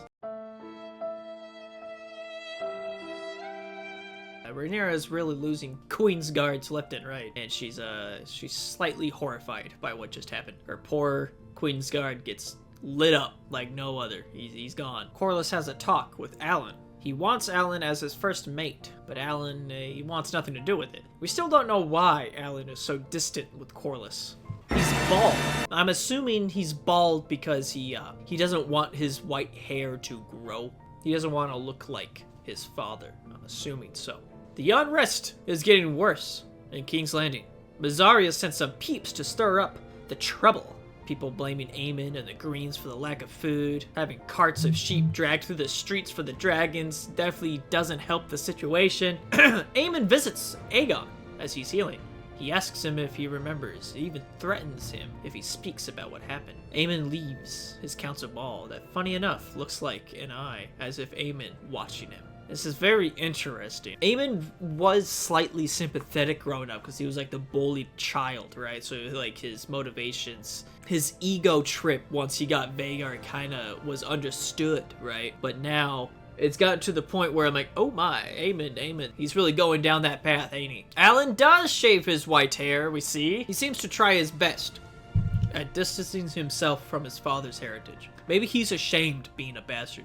having to live among the peasants and constantly having to work harder than everyone else, just because he wasn't born from a higher woman married to his father. Just because he's a bastard, he had to live among the streets while his father... You know, that would be kind of a shitty thing to go through. You see your father walk among the streets like royalty every single time he decides to work on the ships or go, you know, he sails away, comes back looking like $1 million every time you see him, yet you're stuck here on the streets, you know, having to beg for food and not really knowing when your next meal is coming from. You know, that would suck. Especially when you have a half-brother. You know, Corlys had a son. You know, seeing your half-brother being treated, like having all the attention, you know, that would be it. That would be kind of ass. I would be bitter for sure, for real. Lord Celtigar berates Rhaenyra about her rash decision-making. He thought it was extremely reckless allowing Sir Stefan to try to claim a dragon. Lord Celtigar, the Celtigars are also from Valyria, but they're very small. You know, they're itty-bitty house. You know, no one really talks of them in high status. They're a smaller house. Not even the Valyrians really talk about them. Who? So that's probably why he's like so like posh about this. Like, hey, what the hell? You're allowing this fucking guy? Really? And Rhaenyra slaps him in front of guards and staff, humiliating the Lord. This will not help Rhaenyra's reputation whatsoever. Rhaenyra and Mysaria send little boats full of food for the peasants, causing more unrest against the Greens. Smart move. Helping a solution with the problem that you started. That's a smart move. Gawain speaks with Alicent. He seems a little spacey. I think our poor guy got PTSD from that battle. They speak of Otto, actually. He's been radio silent since his departure. I won't lie, I kind of like Gawain. He rubbed off on me. He seems like a genuine dude. A little posh, a little arrogant, but he seems like a genuine guy. And I think once he realized just the gravity of battles and war, it's not like the storytelling. It's something real, something horrific. And once he got the taste of it, he's like, oh my. Yeah. They speak of a son of Alicent's that we've never seen before, Daeron. He has been a ward in Old Town where the High Towers are, where they're based at. Gawain says that he's grown up to be a fine lad, a good man, kind, and good with the loot. I think this hits Alicent a certain way. Every single one of her other kids grew up to be complete wackos. Gawain reassures his sisters, saying that it's most likely the environment they were raised in. Alicent did her best. Yeah, you see, this is an underrated man, alright? And for that, I just know he's gonna die horribly. There's no way this guy's surviving much longer. Gawain seems legit, and it's funny because he's away from Otto, he's away from the politics, he's over there in Old Town, probably getting an education. You know, Old Town has that college. Gawain seems legit. Alicent and Otto, they came here in King's Landing. They were corrupted by the system. The streets have become absolutely dangerous at this point. Hugh is forced to get violent just to get a little bit of food for his family. It's getting crazy, man. Alicent and Helena praying at the temple gets interrupted by a mob of peasants. This calls back to season 2 of the original show, back when the peasants actually had a voice. A fish is thrown, hitting Alicent in the face, and things get hectic. A man grabs Alicent, and one of the Kingsguard hacks off his hand stupidly for touching Alicent's arm. Oh, fuck. And it sparks a riot. It becomes complete chaos. One of the Kingsguard even seems to have died in this chaos. And Alicent got cut in a similar fashion on her arm as Rhaenyra did in season 1 back in the day. It does seem that later on, those Kingsguard that started chopping off the hand did spark the riot. Yeah! The Kingsguard gets sent to the wall by Aemond. Aemond ain't fucking around, alright? Aemond is not fucking around. Loras visits Aegon. He tells him that he will never be whole again. His mind is the only thing that remains. Loras sees a little bit of himself in Aegon. Tyrion Lannister once said, "I have a tender heart for cripples, bastards, and broken things." I think Loras feels sympathetic to this crippled version of Aegon, because Loras has his own disability, and he relates to that. And Aegon even asks for help. There are these two characters who are now crippled for life. They bond. It's kind of wholesome in a fucked up kind of way. These two psychopaths are made for each other. Oh, baby, even more Viserys. Yeah, baby! We get another vision of Viserys crying over his wife's body. It's horrific. I shouldn't sound excited, but Viserys is back, alright? Daemon finally gets closure. alright? And comforts his brother in his time of need. These scenes might honestly be the best out of the fucking season, alright? This character arc was desperately needed for Daemon. Alright, I'll say it again. Alright? This whole Daemon arc is the peak of season 2. He finally gets that closure. You know, he was never there for his brother when his brother needed comfort, needed somebody to lean on. Daemon wasn't there for that. And through these therapy sessions and the trippy dreams, Daemon finally gets closure. Isn't that just wholesome? Daemon then awakes with news that the old Lord Grover Tully is dead, and that the young Oscar Tully that we met earlier is now in charge. Adam, watching another dragon. This time though, something is different. The dragon circles Adam. The lizard chases Adam until it lands in front of him. I guess it doesn't always have to be the rider that claims the dragon, because I think my boy just got picked up by this dragon, alright? Adam did not consent to this, alright? This dragon chose him. You're my friend now. We're having soft tacos later. Another decent episode. This season is going at a very slow pace. That alone is fine. I have no problem with the pacing. However, the issues come later, and I shall get into it as the season comes to an end. Oh, and Ms. Arya and Rhaenyra kiss.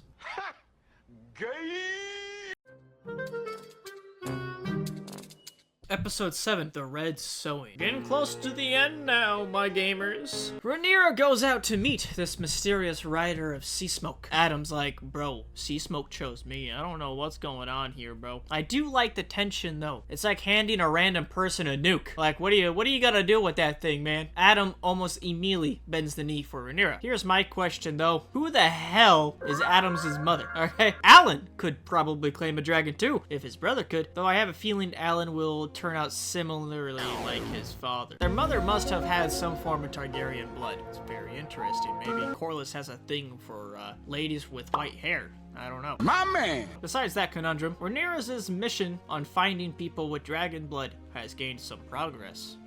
Accidentally, that is. I was not expecting that. Ironrod. Our boy, you love him, you know him, Ironrod. Alright, you know Ironrod, right? The guy who is a little sexist at the table. He doesn't really say a whole lot. He's just like the stereotypical bad guy at the council seat. Like, he doesn't really do a whole lot. He was the one who has always been like the second man to go, yeah, let's go do like the evil thing, you know? He wanted Aegon to be right up on that seat. He was like the first person in that original scene back in season 1 with Otto and all of them saying, yeah, no, it doesn't matter what Viserys was gonna say, okay, we're putting Aegon up on that throne, baby. That guy, he has received a rumor that Sea Smoke has a new writer. However, Loras advises against delivering the news to Aemond for whatever reason. What's the angle here, you little rat? What's your game here, pal? Is it because you don't want Aemond to have this information? Do you mistrust the information? Huh? Rhaenyra has a plan to look throughout the Lowborn for potential dragon riders. She's a little hesitant at first, as you should. This is a very strange time. Highborn lords and ladies do have some form of honor and structure, even though where the hell's the honor in like the Greens' treachery with the throne. They might be conniving little bastards, but at least they're like playing the same game. You know what I mean? I guess the fear is that the Lowborns play at a different set of rules than the Highborn. I guess that's what it is. It's just two completely different classes in society. Two different ways to look about things. Rhaenyra says she will raise an army of bastards, which is a line that kind of goes hard, okay? Corlys visits this new dragon rider. Probably the first time he actually ever gives Adam a second glance. He's a little proud of Adam for making his way in the world. Probably reminds him of himself a little bit. He's a man of few words though. He just says a simple, well done. That's just about the only thing he says to Adam, but that probably meant the world for the guy. The first time his father ever gave him any form of recognition. Corlys is a strange man. He only really gives a fuck about this poor kid when he claims a goddamn dragon. Come on, Corlys, you silly Billy. You've got to do better. Lord Tully has arrived at Harrenhal. The young Oscar players for Rhaenyra. However, all of his vassals absolutely despise Daemon for everything he has done here. This scene slaps. Lord Tully does prove himself as the new Lord of the Riverlands. Daemon has caused quite the mess here. His recklessness has not helped him whatsoever, and Oscar demands justice to be done. I love Simons' face here. I love it so much. Damon, in order to win over Oscar Tully and the rest of the Riverlands, he has to step up to the plate and make things right. Oscar seizes Willem Blackwood and demands justice. And for a split second, Damon's considering his options, but I will do what I must. he realizes this is the only way, really. And swiftly, he chops down Willem Blackwood, righting his wrongs. And to follow that up with another vision of Viserys, let's fucking go! Viserys asks Daemon, still wants the crown, and he teases him with it a little bit. Jingle, jingle, jingle. Aegon is going through physical therapy. Funny enough, he does kind of look like his father here. It's honestly the hair for the most part. Loras comes in and helps Aegon to bed. What a sweet guy. This guy is just so wholesome. Loras, he's just a wholesome little guy. This fucking slimeball feels a connection to another slimeball. They're honestly made for each other. Corlys tells Alan about Adams' new status as a dragon rider. He hints at the possibility that Alan may be able to also claim a dragon. However, Alan says that he is salt and sea and doesn't yearn for anything else. Corlys probably creamed in his little pants hearing that. That's his heir right there, Corlys. That's your boy. Alright, do not let him go anywhere, Corlys. That is your homeboy. We all know what tends to happen to your children, Corlys. Do not let this one go. Alicent and one of her Kingsguards goes off on a little break in the forest. I'm sure that she feels a little lost. This whole war is just one big misunderstanding, and she's been booted from that council. Sure, Otto planned to do this anyways, but Alicent truly believed that Viserys wanted Aegon, and being completely booted from all the other men around that council, she's in a really tough position. She's a very sympathetic character. One of my favorites. Alicent's one of my favorites in this show. Jace is furious at Rhaenyra for her wishes to have low-born claim dragons. He calls them mongrels. This is a projection with his own inner problems with being a bastard. A few episodes ago, he talks with Baela. I think that's her name. I get those two sisters mixed up because they do nothing. All right, they barely do anything. I think it's Baela. Yeah, it's Baela. These two sisters.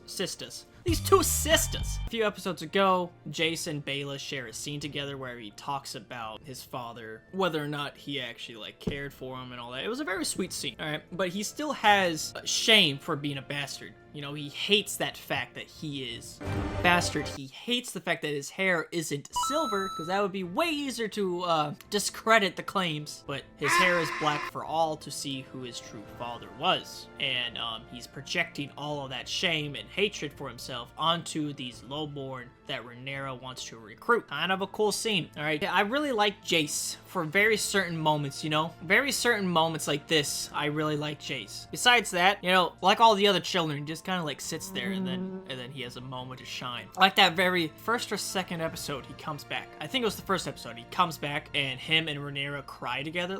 Oh my god, that was probably my favorite scene in that whole episode. I think it was the first one. Moments like that, Jace shines, but a lot of times he's brooding and he talks with Baela and it's just all right, Jace, you're a broody little kid. Come on, man. Ulf hears news of Rhaenyra recruiting Targaryen bastards.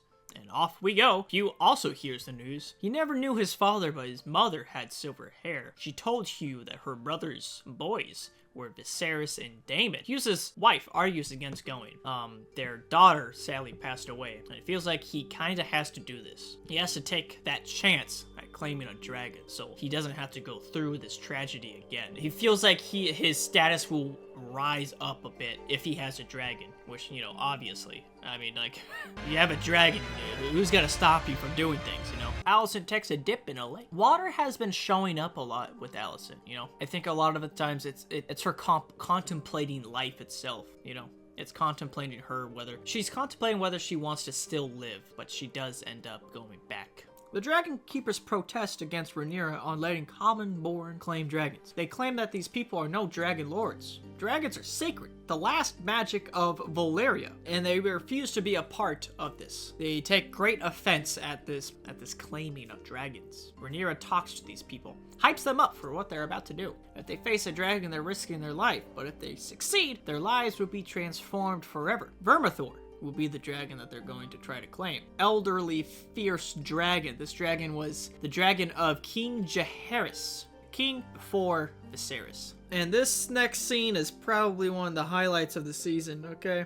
This scene turns into a goddamn horror show, okay? These poor peasants are thrown to the wolves, alright, so to speak. Vermithor has a feast with these common born, alright? Hugh and Ulf among the crowd. Ulf gets flung off the edge and he tries to just run away immediately. Fuck this shit, I'm out.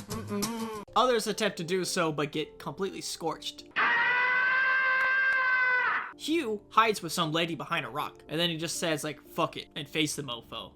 We ball. Probably almost as a way to die. You know, he lost his daughter. He's ready. He stares down Vermithor, but that seems to do the trick, though, because Vermithor chills out, allowing Hugh to claim him. Maybe Vermithor simply needed somebody to have some gumption, you know, to not show fear, and that allowed Vermithor to be claimed. A sacrifice of dozens in order for one to claim a dragon. Ulf, on the other hand, stupidly just stumbles upon Silverwing. Silverwing is known to be a much more docile dragon, so a coward and silly goose like Ulf could easily claim Silverwing.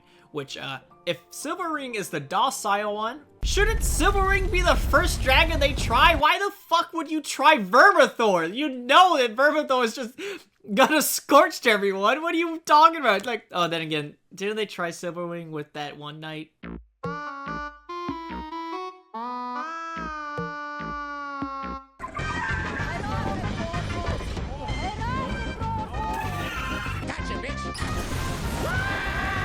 We don't make mistakes. We have happy accidents. Maybe they wanted to be like, hey, last time Silverwing scorched this motherfucker.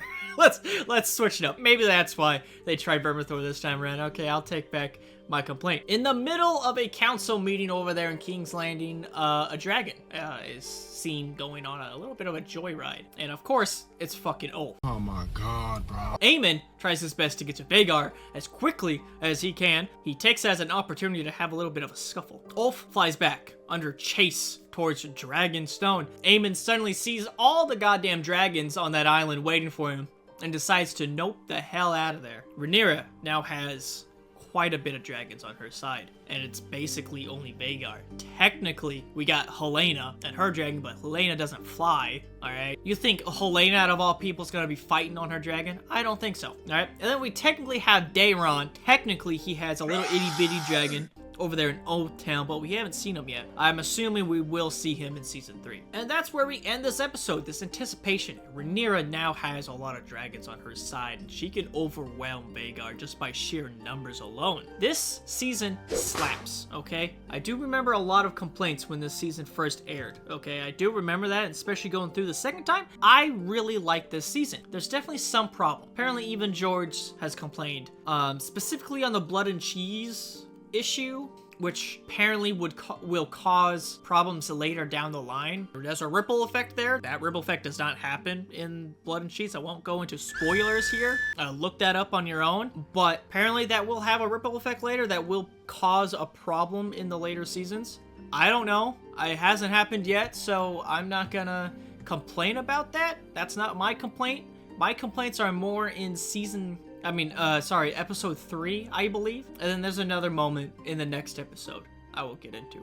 George, as we're talking about George, he seems to be a little bit more loose with his tongue as of late. Okay, I don't remember him complaining this much when the original show aired. His complaints are valid, okay? I do hope they work around these issues that may erupt later on because of the changes to Blood and Cheese. But personally, I have a little bit of faith. Okay, where was George's fucking loose lips when the first aired showed? Okay, where was that, huh, George? We needed you back then, okay, pal? Where were you? You know, I mean, I might as well get this out of the way right now. Apparently, George really likes A Night of the Seven Kingdoms, that new show that's coming out about Dunk and Egg. Okay, I'm absolutely covering that, by the way. That show looks fire. I love the Dunk and Egg novellas. Apparently, George gave it his stamp of approval. He said specifically, I'm paraphrasing here, but if you're an action fan, this show isn't for you, but it's a very specific type of show. So I'm assuming a lot more dialogue, which, you know, correlates fine with the novellas. There's a few action scenes, not much though. It's a lot of drama. It's an adventure tale between a knight and his squire. It's such a cute story, okay? I love Dunk and Egg. I cannot wait to go through that show. I'll absolutely review it like I do with House of the Dragon here on the channel, okay? Once that comes out. Alright, anyways, on to the next episode, the finale, gamers. See you all later! Okay, alright. Episode 8, The Queen Who Ever Was. The season finale, baby. This season has been a slow burn so far. Sadly, because of the writer strikes, among other problems, this season was cut short to episodes. Which sparked most of the complaints I'd say about this season. Sadly, it was not really up to the producers of the show, and it hurt the finale for sure. I feel like this finale wasn't really a finale. It did not feel like a finale whatsoever. You'll see what I mean here shortly. We get an update on Thailand. It's so funny seeing these pretentious lords of Westeros having to deal with the lowly little pirates. He has no idea what to do with these guys. He does come to an agreement though. If the Triarchy is given the Stepstones, they will fight for the Greens. Also, Commander Lohar must travel with Thailand. Aemond, our boy Aemond, doing what he does best. Being an absolute edgelord, he has targeted Sharp Point, including all of the little peasants inside. He burned them with Vhagar. Now, I've seen complaints online on why Aemond didn't target the blockade. That's causing such a mess in King's Landing. I don't know if people know how blockades work, but it's the ocean, bro. There's no wall or anything really to burn down. A blockade works with several ships at a time that patrol areas, stopping from anyone crossing the designated area that they're blocking off. Now, Vhagar could definitely burn a few ships, but I'm pretty sure Rhaenys said that she was patrolling the blockade as well. I doubt she was the only dragon rider doing so. I think another character, I forgot her name, she was patrolling as well. So it's not really having the biggest dragon on the continent just flying around burning random ships in the ocean doesn't sound like a good plan. Vhagar could be doing much more different things than just flying around. Sharp Point, however, belongs to the house of one of Rhaenyra's counselors. That's why Aemond targeted the council. That and he was a little angry. Being a little edgelord, he's a little angry boy, and he needed something to take out his anger on. Loras visits Aegon while he's recovering from his wounds. Our neighborhood snake wants to leave King's Landing with Aegon. He tells Aegon that Rhaenyra has found new riders for her dragons. They plan on leaving to Braavos for the time being, and wait for the moment to strike when the others are weakened. Sounds like everyone's strategy when things are going to shit, they just go to Essos. Essos is just like the go-to place to escape to, I guess. This whole Loras Aegon thing seems to be very interesting. I'm very curious on what's going to happen between Loras and Aegon in future seasons, honestly. Aegon is a very interesting character. He's far more interesting, in my personal, humble opinion, than characters who are simply psychotic just to be psychotic, like that little blonde bastard from the original show, Joffrey. They attacked me! They threw a cow pie at you, so you decide to kill them all! They're starving, you fool! All because of a war you started! You're talking to a king! Shut up, bitch! Joffrey was just an antagonist, you know, he was just literally a psychopath. I think in the books specifically, the books describe Joffrey not really understanding things, you know. He, as a child, Joffrey gutted a mother cat who was pregnant with her kittens. Huh? To show how strong he was to his father, Robert Baratheon. And he was a very classic psychopath. Joffrey just did not understand how to be a human. But Aegon, I'd say, is much more of a symptom of the overall problems of political intrigue of King's Landing. I think Aegon is definitely an outcome of his environment. And I think Aegon, raised in a better situation, a better environment, would have turned out just fine, you know. And I think that no hate on Joffrey. You know, Joffrey is just fine where he's at. There's no problem with the character of Joffrey. He does his job just fine in the story of Game of Thrones. However, I think what they did with Aegon makes him a far more interesting character. Not really a character to root for by any stretch of the imagination, but Aegon just has a lot more depth to his character, in my opinion. Joffrey was a little demon. Hawk, can you stop? Thank you. Rhaena Targaryen ran away from her little escort last episode. Did I mention it? No, of course not. This might be the most boring part of the season. I won't lie. I don't really know what they really had planned going on here. I really like this area of Westeros, I will say that, but I find Rhaena and her whole journey with the eggs extremely boring. I didn't care about Rhaena to begin with, or her sister really. They're just side characters that don't really have a whole lot of plot. And I wouldn't really be complaining that much about this. If we didn't see her that much, you know, I don't know why they put so much, I don't know. I wouldn't be complaining this much if they, like, didn't try that hard at Rhaena's whole plot. You know, I just, Apparently, there's a wild dragon roaming around the Vale.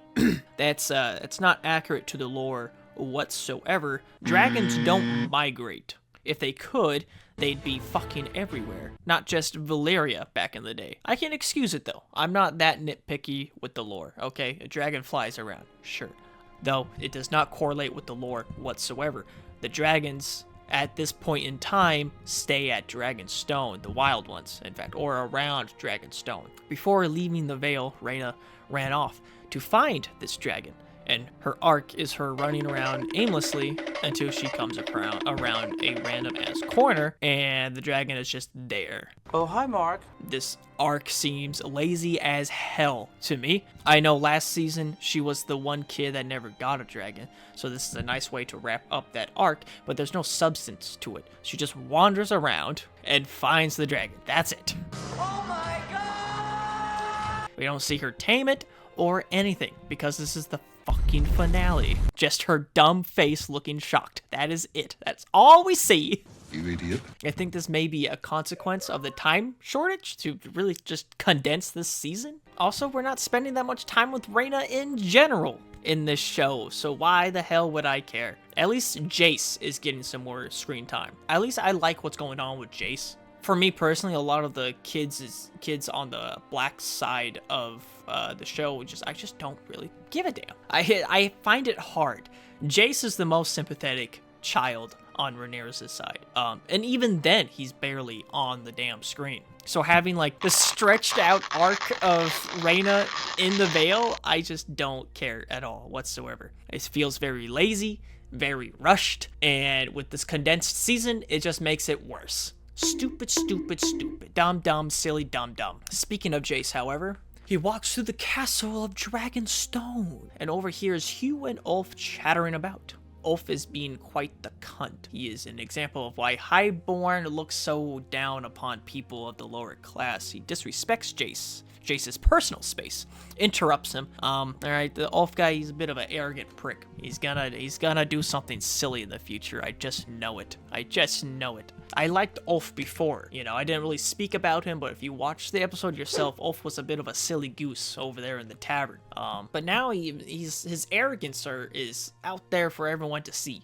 Silly boy. Silly boy. Corlys and Rhaenyra talk of dragons. He warns her of Helaena, but Rhaenyra almost laughs at the idea of Helaena riding a dragon. She's no warrior and doesn't even want to ride to begin with. Corlys dedicates his ship though to his late wife, no longer called the Sea Snake. Now his ship is called the Queen Who Never Was. He says, "What I do now, I do for her." What a nice, subtle character. Corlys, I love Corlys. I really like Corlys. I liked him from the first episode in that very first season. Like that character, the whole vibe of his character, I loved from the beginning. After this whole series wraps up, I might do a series on like deep dives of these characters, like analysis videos, and it would be nice doing one on Corlys. He was a proud lord, a typical ambitious political figure, and yet he had a decent relationship with his wife. Sure, a bit late, but he did learn from his mistakes. And that is unlike a lot of these tragic characters in this world. And now he dedicates what he does to Rhaenys. That is probably the only reason why he's still around Rhaenyra. If you remember, Corlys did not like Rhaenyra. Even the death of my wife does not content her. I should not ask enough of my house. And he still does not like Rhaenyra, but he is a polite, I guess. He doesn't like to outright speak ill, you know? He's very courtly, I guess. So now he's here for Rhaenyra because of Rhaenys. Rhaenys was dedicated to Rhaenyra. Sir Alfred Broom visits Daemon as he is preparing the Riverlords' troops. This guy isn't that important at the moment, but he was a part of Rhaenyra's council. He was one of the lords that resisted Rhaenyra's hesitation at the war table. Rhaenyra sent this guy to basically check up on Daemon. As far as she knows, Daemon has been AWOL this whole time. But he asks for a word in private. He asks for Daemon to essentially usurp Rhaenyra. Instead of being simply the king consort, he wants him to take charge as ruling king and have Rhaenyra by his side instead. We hear faintly "traitor" being whispered in the background. Even Broom hears it. This is Shakespearean, bro. I like this. I love the whole Harrenhal plot. I don't care what people say. I love the Harrenhal plot. During this conversation, Simon Strong eavesdrops. He seems rather concerned by the words coming out of Sir Broom's mouth. Alicent talks with Helaena. She asks her if she ever thinks of leaving this place. After everything Helaena has endured, she deserves to escape. In my humble opinion. Aemond enters the room. I think Aemond is actually scared now. With those new riders Rhaenyra has conjured up, Vhagar would be quite fucked if all those dragons ganged up on her. The poor grandma over there just getting beaten into the ground. Aemond demands Helaena to mount up on her dragon, even getting a little physical. Helaena obviously doesn't want to fight, and Alicent calls out Aemond for lashing out due to his own humiliation. You go, girl. Alicent, she's having enough of this. She goes to the Grand Maester herself and asks him to sneak her over to Dragonstone to meet up with Rhaenyra. Now just wait a second. Why are we doing this whole sneaking over business again? We already went through this episodes ago. If Alicent was going to sneak over to Dragonstone, fair enough. Her side is getting worse and worse and as time goes on. Why did we even need to have that scene with Rhaenyra and her in episode 3 to begin with? Why the hell did we need that? Feels like we're just repeating ourselves a little too much here, okay? I understand that Alicent needed to have that information that Rhaenyra had regarding Aegon's dream and all that stuff. I think they could have done it a bit cleaner, you know? Maybe have Alicent find out at this meeting, this coming up meeting. Because I find this one, Alicent leaving, to be much more reasonable. I find Rhaenyra sneaking off in episode fucking 3 to be ridiculous, in my opinion. Especially with how the season 1 ended, we see the pure hatred in Rhaenyra's eyes, and we were expected a little bit more oomph to Rhaenyra. But then she just sneaks off and talks to Alicent. That is the most egregious thing in this season, in my opinion, that church scene. Shame! Shame! I think if something similar happened, we remember in season 2 or book 2 when Littlefinger talks to Catelyn at why can't I remember his name? Renly. At Renly's camp. That meeting makes sense. If they just thought a little bit more, they could have had something similar happen there, you know? Or maybe just combined those two scenes. Have Alicent figure out that this whole thing has been a big misunderstanding at the same time as Alicent is talking to Rhaenyra. We'll get to that soon. I also feel like there is a possibility of Alicent. Otto is booted out, right? Otto is gone somewhere. Like, she doesn't know where Otto is. Alicent's been booted by her own council. She has no say anymore. No one is listening to her. I could see her being disillusioned just enough for her to sneak over to have a meeting with Rhaenyra without that episode 3 scene. I don't know. It just feels weird. It feels like they could have done it way cleaner than they did. Our homeboy, Gawain has gotten tired of Crispy Cole over here, banging his sister. He holds a sword up to Cole, and Gawain questions Cole, questions his value on his oath. The King's Guard takes a vow of chastity after all. Cole banging the queen is 100% treason. Cole says he thinks nothing but his oath. And honestly, that's probably true. He's probably full of shame. And that's why he continues to commit these treasonous actions. He actually says something interesting here. She saved my life. Twice. Once from the headsman's axe and once from myself. We do finally get confirmation that it was Alicent that saved his life during his little outbreak at the wedding last season. That moment left a lot of question marks on how the hell Cole did not get executed. I'm glad we finally got some form of clarity there. Because I was about to say, without that very line, Season 1 had a lot of holes that Season 2 has, in my humble opinion. Sure, Season 1's great, alright, but it had those extra 2 episodes to really draw things out. The Season 2's problems are very similar to Season 1's problems, in my opinion, hot take. However, because of how short Season 2 is, those problems that the writing has bubble up in a far greater detail than Season 1, okay? Season 1 has some weird moments, but overall is good. Season 2, Season 2's weird moments. It's like a goddamn magnifying glass to it, okay? I think that's why a lot of people had issues with this season, even though a lot of the season is actually pretty damn good. We have a little bit of a mud wrestling. It's so funny seeing this posh, arrogant Lord of Westeros so out of his element. Lord Lannister is proving himself to the commander, which he is successful at, actually. Lord Tywin Lannister has won over the pirates.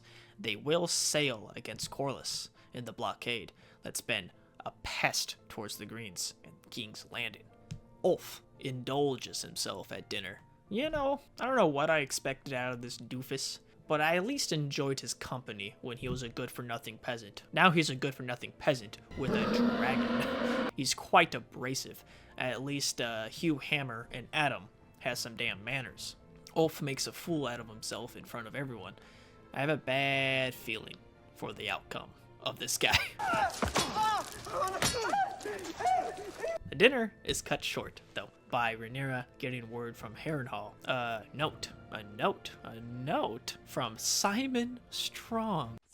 This mad lad actually warned Rhaenyra of treachery. What a loyal lad. This guy's an MVP, okay? MVP of the season for sure. I love Simon. Simon is great. You're a good man. I think we're finally having our final therapy session, and this is the most polarizing scene out of the season for me. I still don't know how I feel about it. I don't think I'll have an actual, like, genuine opinion about this scene until, yet again, we get clarification on what this entails later on. The magic runs at an all-time high. Daemon sees a fucking green man. Who the fuck is this? Look up green men in Game of Thrones or something. Those guys are deep in the lore and not the purpose of this video. Very cool though. Look it up if you're into the lore. Green men, Song of Ice and Fire. Cool lore stuff, okay? The Witch Lady speaks more riddles, but this time, Daemon doesn't make a jest or get angry. He is just silent, and she tells him that he is ready. Daemon places his hand on the tree and has a wild vision. He sees fucking Bloodraven. Doesn't even look the same. He doesn't even have much more of a book description of Bloodraven. He actually has the birthmark that he gets the nickname from. He looks nothing like the TV show version. The TV show version on Game of Thrones, he just looked like a typical old guy. It is time to go. We see the death of the dragons. He sees fucking White Walkers. He sees his own death and Dany, Daenerys from the OG show. Where are my dragons? There is so much to unpack here.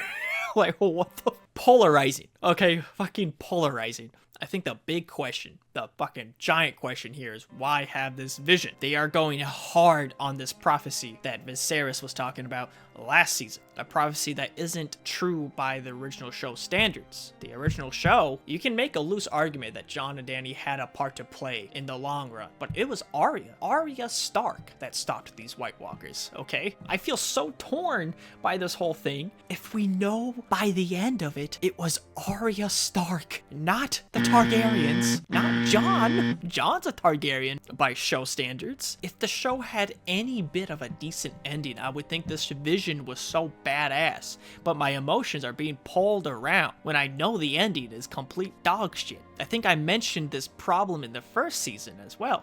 Says that they need a Targaryen in power to prevent the White Walkers from coming to wipe out the world.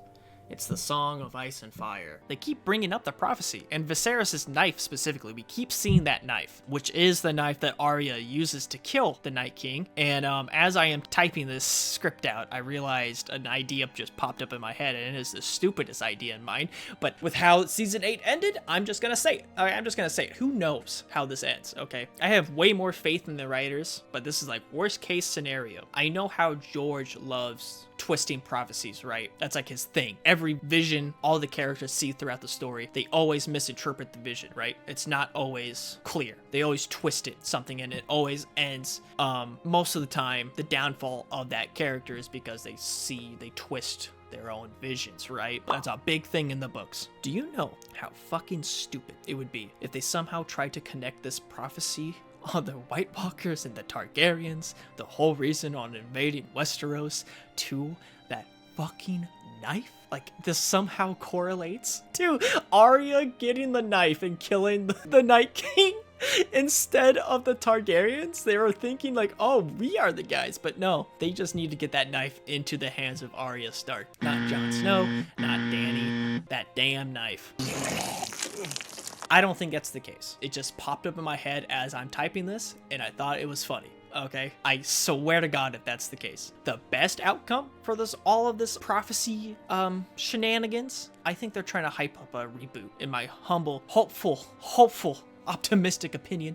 That's the only way that can make sense to me. Otherwise, I just don't understand why to continuously bring up this whole like White Walker. The Stark guy at the very beginning of the season brought up, you know, he was talking to Jace about it. He's like, hey man, you don't know what's going on out here. You know, there's some spooky things beyond the wall. They constantly bring up something going on in the future. They constantly bring up the original show, which they don't need to do if they don't have any plans to continue, because House of the Dragon takes place 200 years before Game of Thrones. You know what I'm saying? Like, this is completely separate from the original show. They don't need to constantly bring it up if they don't have plans later down the line. I think the best case scenario is a reboot. Please, for the love of God, be a reboot. Please, please. I don't know what they have planned. I'm just praying. Okay, we shall see, I guess. I sound like a fucking rambling madman. Look at what this show has done to me. Look at what this...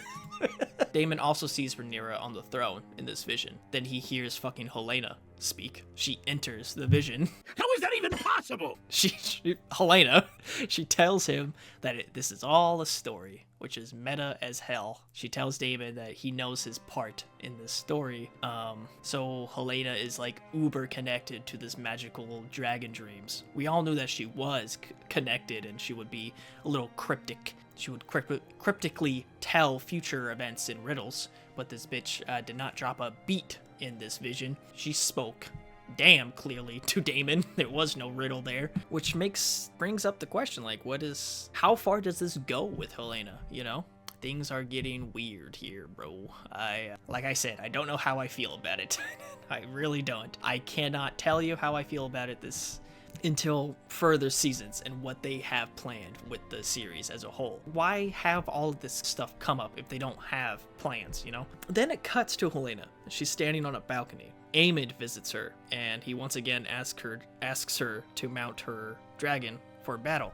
She tells him that she saw Daemon burn Aegon. She's a bit more clear with her language. Again here, she warns Aemond that Aegon will see victory and will sit on a wooden throne. And Aemond will be dead. Yeah, this is wild. All right, if this wasn't a finale, okay, this wasn't a finale, this would be a wild fucking episode, but this is crazy. Rhaenyra rocks up to Harrenhal cautiously, not knowing what to really expect out of Daemon. Our little diva, our little diva greets Rhaenyra outside. They go in to see a massive army that Daemon has at the ready. The man himself walks out. Look at these two. Yes, my love. I have found a great therapist. I'm back for your love, sweetness. He speaks to her in High Valyrian. Looks like he took a few philosophy classes, I say. He says that the war is only the beginning. Sola Armazis. He kneels for his queen as do the army behind him. And Simon's reaction is exactly mine right now. He jumps up and hypes up the troops. Simon in the background clapping. That's literally me right now. My boy Simon. Look at him. He's so cute. Corlys again tries to reach out to Alan, and Corlys says, "I am trying to help you," and that finally breaks Alan. He asks Corlys if he knew what it was like for them, being sneered as bastards, being raised fatherless, being hungry, while watching Corlys walk past with his son and heir. Only after everyone else has died, Corlys recognizes Alan. Alan is rightfully angry at Corlys, only being seen after all the other heirs have died. It's messed up. Alan is an honorable man, so he'll serve Corlys, but that's it. And that's fair. Alan was done dirty. Oh god. I put this in the script. Oh god, I don't even remember her name. Rhaena! Finally finds her dragon. This whole arc could have been cut, and it would have done nothing to the plot. You could have cut every scene of Rhaena's, and it would have done nothing. I think this arc suffers the most because of the shortened season, as I've said. If we just gotten those 2 extra episodes, we would have at least, gotten some form of resolution. Stupid arc. Alicent finally arrives on Dragonstone. This time, Rhaenyra is the one resisting cooperation. We do have a nice moment between these 2 characters. I do understand why these scenes are here. However, this literally being the final episode makes it feel like we are just repeating ourselves. Alicent wants to leave with Helaena and live alone, but Rhaenyra says it's too late. Alicent, once again, biting at her fingernails. She wants to make a deal with Rhaenyra. Once Aemon leaves King's Landing with Vhagar, Helaena will be in charge, technically. That would be time to rock up, and Alicent says that she will make sure the men will lay down their arms and allow Rhaenyra to take King's Landing without resistance. She is forced to let her son Aegon go, though. And that's big for Alicent. Like, of course, she's a mother, right? And that's kind of part of her character. She's been fiercely loyal to her children. But Rhaenyra has to kill him in order to take the throne. A son for a son. And it's a solid dialogue scene, just like in the church, right? Alicent would be painted as a villain in the public, as someone who was grasping for power, and she's willing to let that be her legacy if it means that the war will end.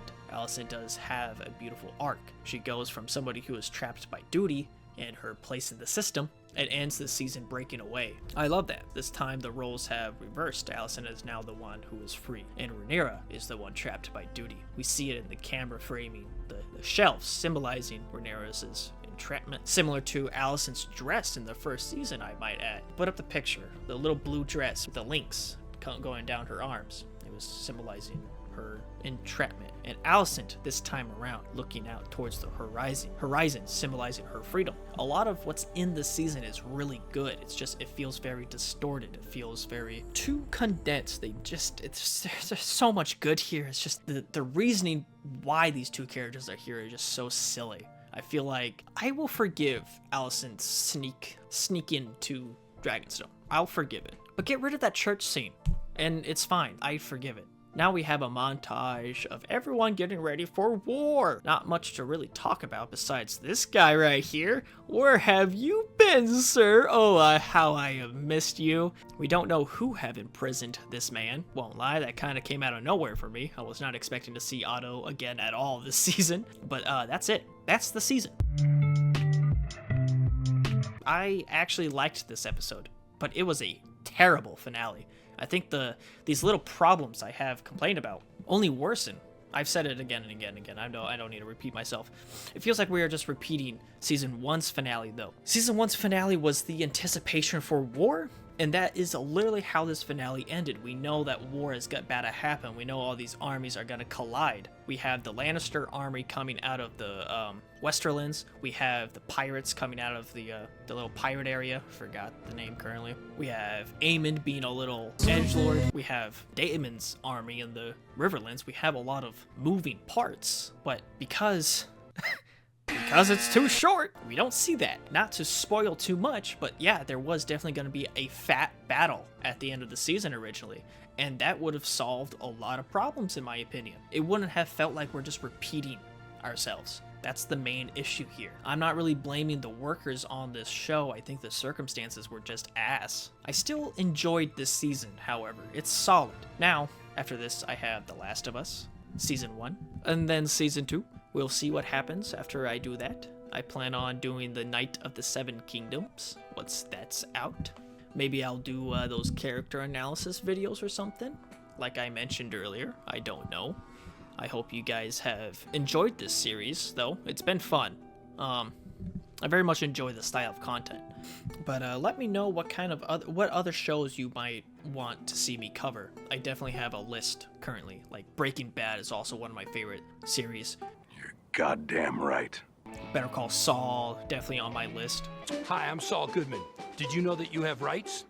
The Constitution says you do. Eventually, when I feel like it, I will go through all 8 seasons of Game of Thrones. God forbid. And may God have mercy on your soul. Shogun is an underrated one. I don't really hear a whole lot of people talk about on YouTube, but Shogun is a very good show. I would love to go through that at some point. But let me know. I have heard good news about A Knight of the Seven Kingdoms. Hopefully that will be a solid entry. I love the Dunk and Egg novellas. If you haven't read them, highly recommend. But we have that coming up. But now I'm gonna go watch The Last of Us, because that is such a good show. I hope you guys enjoyed this video, and I'll see you all later.